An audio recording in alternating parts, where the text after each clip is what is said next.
En Suède, il y a eu un stop du milieu médical qui, lui, était aux premières loges du phénomène.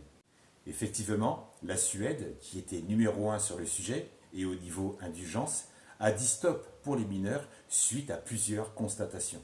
Une hausse importante des demandes, l'impuissance à amoindrir la souffrance, le malaise physique et moral des mineurs. Il y a aussi l'écart important entre les deux sexes de départ, c'est-à-dire que le nombre de jeunes filles souhaitant changer de sexe est supérieur à celui des jeunes garçons. Il y a aussi les effets secondaires et aussi une forte intensification des personnes qui souhaitent revenir en arrière.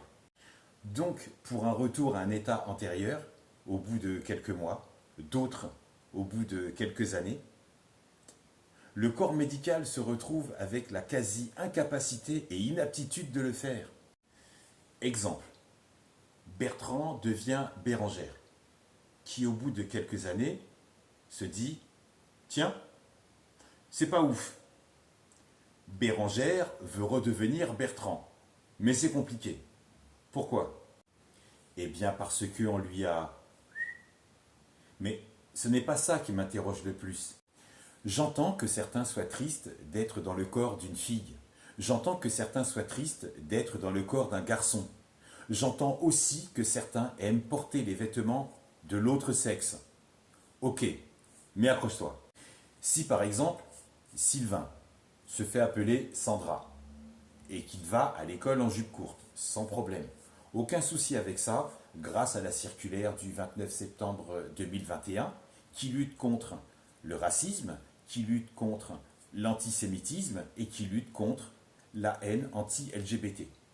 Ok, mais ma question est, si on essaye d'être ouvert et large d'esprit, pourquoi Yasmina, on lui interdit de porter une robe longue à l'école? Si on tente d'être le plus ouvert et le plus large d'esprit, peut-on me dire ce qu'il y a d'indécent dans la robe longue de Yasmina si on permet à Sandra de venir à l'école en jupe courte?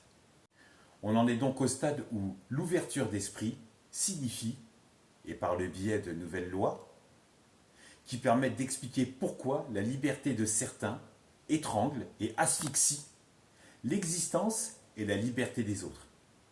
Que la paix soit avec toi.